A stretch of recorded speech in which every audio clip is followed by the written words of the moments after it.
반갑습니다. 틈틈이와 알아보는 미국 주식. 오늘은 하늘 위의 기지국이라는 아주 담대한 비전으로 시장을 뜨겁게 달구고 있는 기업이죠.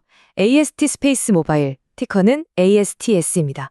이 기업을 한번 심층적으로 파헤쳐 보겠습니다. 요즘 뉴스페이스 시대라고 하잖아요. 인공위성 기술이 단순히 통신을 넘어서서 이제는 경제 패권의 핵심으로 떠오르는 그런 시대 말입니다. 바로 이런 거대한 흐름의 한가운데서 ASTS는 전 세계 통신 시장의 판도를 바꿀 엄청난 혁신으로 주목받고 있어요. 근데 동시에 과연 그 거창한 약속들을 진짜 지킬 수 있을까 하는 날카로운 의심도 받고 있죠. 과연 ASTS는 세상을 연결할 구원자일까요? 아니면 그저 헛된 꿈을 쫓는 도전자일까요? 지금부터 그 실체를 꼼꼼하게 한번 들여다보겠습니다. 자, 이 모든 거대한 이야기의 기술적 심장, 그게 바로 D2D, Direct to Device입니다. 말 그대로 우주에 떠있는 네트워크랑 우리 손에 있는 스마트폰을 직접 연결하는 서비스죠. 이게 왜 그렇게 대단하냐고요? 생각해보세요. 원래 위성통신을 하려면 되게 투박하게 생긴 전용 위성 전화기가 꼭 필요했거든요.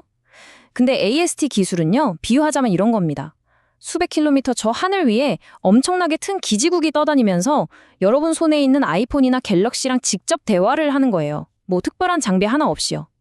통신망이 아예 끊긴 사막이나 바다 한가운데서도 카톡을 보내고 지도를 볼 수 있게 된다니 진짜 공상과학 영화 같던 이야기가 현실이 된다는 겁니다. 그렇다면 STS가 해결하려는 이 문제가 대체 얼마나 큰 걸까요? 바로 통신 음영 지역 문제입니다. 우리야 뭐 가끔 여행 갔을 때 핸드폰 안 터지면 좀 불편하다 이 정도잖아요.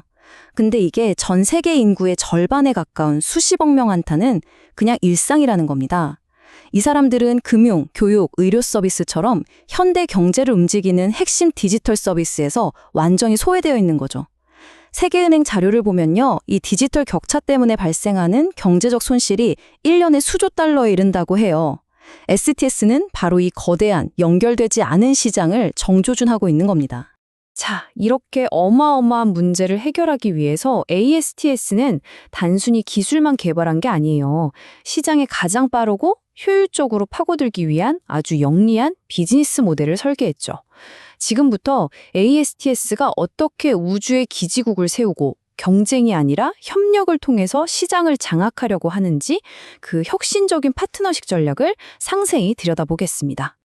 이 슬라이드가 ASTS 전략의 핵심을 딱 보여주는데요. 그들은 스스로를 기존 통신 시장의 파괴자가 아니라 완성자로 정의합니다. 이게 무슨 말이냐면요. 와이파이가 실내를, 지상 기지국이 도시를 커버한다면 자기들은 이 둘의 손이 닿지 않는 그 모든 곳을 채워주는 제3의 통신축이 되겠다는 거예요. 그러니까 기존 통신사들의 망을 뺏는 게 아니라 오히려 그들의 망을 우주까지 쫙 확장시켜주는 보완제 효과를 하겠다는 거죠. 바로 이 지점이 다른 경쟁사들과의 가장 큰 차이를 만들어냅니다.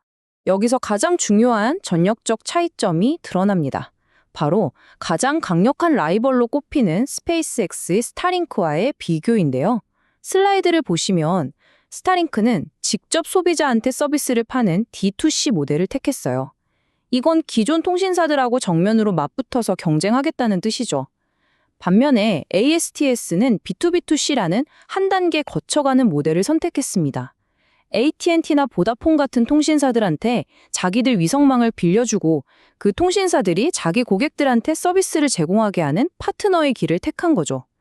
이건 뭐 막대한 마케팅 비용이나 고객 관리 부담 없이 이미 수억 명의 가입자를 가진 통신사들의 고속도로에 자연스럽게 올라타는 아주 똑똑한 전략이라고 할 수 있습니다. 그리고 그 파트너 전략의 결과가 바로 이 슬라이드에 다 나와 있습니다. 버라이즌과 AT&T는 북미, 보다폰은 유럽과 아프리카, 라쿠텐은 일본, 각 대륙을 대표하는 통신 공룡들이죠. 이 회사들이 전부 ASTS의 생태계에 합류했다는 건 ASTS가 따로 영업을 하지 않아도 이들의 통신망을 통해서 전 세계 거의 모든 주요 시장에 바로 서비스를 제공할 수 있다는 뜻입니다. 이 파트너들이 확보한 가입자를 다 합치면 30억 명에 육박하는데요. ASTS는 이들과의 매출 공유 계약을 통해서 이미 안정적인 수익 기반을 마련해둔 셈이죠. 자, 지금까지는 비즈니스 모델의 큰 그림을 살펴봤다면 이제부터는 이 약속이 어떻게 구체적인 숫자로 실현되고 있는지 ASTS의 긍정적인 측면, 즉 투자자들이 열광하는 이유를 집중적으로 분석해 보겠습니다. 2025년은 이 회사의 역사에서 정말 중요한 변곡점이었습니다. 왜냐하면 수년간의 연구 개발 끝에 드디어 매출 제로라는 꼬리표를 떼고 7,090만 달러라는 의미 있는 상업 매출을 기록했기 때문입니다. 물론 이게 아직 본격적인 소비자 서비스 매출은 아니지만 정부 계약이나 파트너사들과의 기술 실증 단계에서 나온 돈이거든요. 이건 단순한 숫자를 넘어서 이 회사의 기술이 진짜 돈이 되기 시작했다는 걸 시장에 증명한 아주 강력한 신호탄이었습니다. 이 회사가 쌓아올린 경제적 해자, 즉 경쟁 우위도 상당히 견고합니다. 해자라는 게 워렌 버핏이 강조한 개념이잖아요. 경쟁자들이 쉽게 못 넘어오게 성주위에 파놓은 연못 같은 거죠. ASTS의 해자는 여러 겹으로 이루어져 있습니다. 우선 이미 파트너사들한테서 받아놓은 최소 약정 매출만 12억 달러가 넘고요. 위성만 까는 데 필요한 자금 39억 달러도 확보해뒀습니다. 앞으로 몇 년간은 돈 걱정 없이 계획을 실행할 수 있다는 뜻이죠. 게다가 미 정부와의 계약은 안정적인 현금 창출원 역할을 하고 3,100개가 넘는 특허는 다른 회사들이 감히 따라올 수 없는 기술 장벽을 만들어주고 있습니다. 하지만 말이죠. 이렇게 장밋빛 전망만 가득하다면 왜 시장의 평가는 극명하게 엇갈리는 걸까요? 바로 여기서부터 이야기의 핵심적인 갈등, 즉 이 회사의 원대한 비전과 그것을 실현해 나가는 과정에서 드러난 냉혹한 현실 사이의 균열을 들여다볼 시간입니다. 이것이 바로 ASTS를 둘러싼 가장 큰 미스터리입니다. 이렇게 혁신적인 기술에 든든한 파트너 그리고 막대한 자금력까지 다 갖췄는데 왜 주가는 기대만큼 오르지 못하고 많은 투자자들이 걱정스러운 눈으로 쳐다보는 걸까요? 지금부터는 동전의 뒷면, 즉 이 회사를 둘러싼 치명적인 리스크와 부정적인 주장들을 하나씩 살펴보겠습니다. 이 슬라이드가 바로 비판론자들이 제기하는 문제의 핵심, 실행력의 부재를 적나라하게 보여줍니다. 2025년 계획과 실제 결과 사이의 차이가 좀 충격적일 정도죠. 17기를 쏘겠다고 했던 위성은 고작 1기에 그쳤고 야심차게 약속했던 상용 서비스는 결국 해를 넘겼습니다. 이런 시연은 단순히 일정이 좀 늦어지는 걸 넘어서 막대한 돈을 계속 태우게 만들고 파트너사들의 신뢰를 깎아먹는 아주 심각한 문제입니다. 한 온라인 투자 커뮤니티의 사용자는 이런 상황을 두고 과잉 약속과 과소 이행의 교과서적인 사례라고 아주 날카롭게 지적했습니다. 이게 그냥 한 사람의 의견이 아니라 계속되는 목표 미달에 지친 많은 투자자들의 실망감을 단적으로 보여주는 표현이라고 할 수 있겠습니다.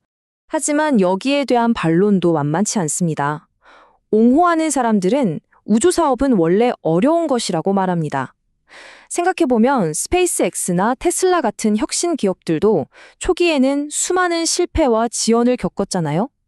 한 번도 가보지 않은 길을 가는 과정에서 발생하는 지연은 경영진의 무능이 아니라 위대한 도전에 따르는 방연한 성장통이라는 목소리도 높습니다. 이러한 잠재력과 실제 성과 사이의 팽팽한 논쟁은 월스트리트의 극단적인 평가에서도 그대로 드러납니다. 애널리스트들의 투자 의견이 강력 매수부터 강력 매도까지 정말 극과 극으로 갈리는 이유가 있어요. 이 회사를 보는 잣대가 다르기 때문입니다. 긍정론자들은 10년 뒤에 거대한 시장 지배력을 현재 가치로 보고 있지만 부정론자들은 당장 돈 태우는 속도랑 계속되는 지연 리스크에 집중하고 있는 거죠. 그 결과 평균적인 의견은 비중 축소, 즉 일단 좀 더 지켜보자는 관망세에 머물러 있습니다. 그렇기 때문에 2026년은 더 이상 변명이 통하지 않는 이 회사가 말뿐이 아닌 행동으로 자신의 가치를 증명해야 하는 운명의 해, 그야말로 심칸의 해가 될 겁니다. 2026년 투자자와 파트너들이 눈에 불을 켜고 지켜볼 구체적인 목표들입니다. 연말까지 최대 60기의 위성을 궤도에 올려야 하고 한두 달에 한 번씩은 꾸준히 발사를 이어가야 합니다. 그리고 가장 중요한 것, 버라이즌 같은 핵심 파트너들과 함께 드디어 상용 서비스를 시작해야 합니다. 이 중에 하나라도 어긋나면 회사의 신뢰도는 회복 불가능한 타격을 입을 수 있습니다. 모든 게 시험대에 오른 셈이죠. 이 그래프는 2026년의 재무적 목표가 얼마나 야심찬지를 보여줍니다. 2025년 대비 최소 2배 이상의 폭발적인 성장을 목표로 하고 있어요. 중요한 건 이 매출 목표는 앞서 말씀드린 위성 발사와 상용 서비스 시작이라는 운영 목표가 차질 없이 달성된다는 걸 전제로 합니다. 즉, 로켓 하나가 늦게 발사될 때마다 이 그래프의 막대기는 점점 낮아질 수 있다는 의미입니다. 결국 모든 질문은 하나로 귀결됩니다. AST 스페이스 모바일의 이 거대한 비전은 인류의 연결성을 한 단계 끌어올릴 위대한 기술 혁신일까요? 아니면 현실의 벽을 넘지 못하는 깨진 약속의 반복일까요?